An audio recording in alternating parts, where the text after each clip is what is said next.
What is up, everyone? This is MoTutorials here. Today I'm going to show you how to make your PC run smoother by disabling certain Windows services. So let's get right into this. So the first thing I want you to basically do is go to your search bar and just type in uninstall until you see the control panel pop up, and then click into uninstall a program. So the first thing you should always do is basically uninstall certain Windows apps that are like either apps you downloaded or you don't need anymore, or more specifically Windows related or Microsoft related apps that aren't utilized anymore. So I'll give you an example like Microsoft Edge, right? Maybe you got Chrome or you got Firefox, whatever, you don't need it anymore. You can uninstall this. You should definitely uninstall, I should say. I had a bunch more that I basically uninstalled, but you'll see yours is here as well, and you want to basically uninstall them because, again, they're not technically needed.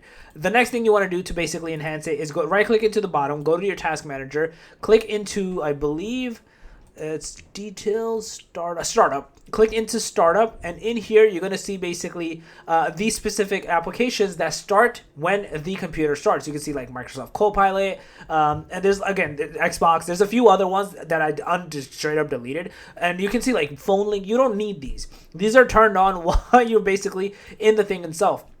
So you can disable them from here. As you can see, I've already had them, so I can re-enable them. But you want to specifically turn off some of them. Again, maybe you even don't want Riot Client or Steam turning on, basically, right? So you want to kind of like look into this list and then just essentially disable it from here. Once you do this, you should be good to go. Your computer should be way faster than before, trust me. And you guys should not be having like glitches or lags occur any longer. So yeah, that's basically it. If you guys like the video, please thumbs up, guys, shop, make sure you subscribe, hit that notification bell, and that MoTutorials out. Peace.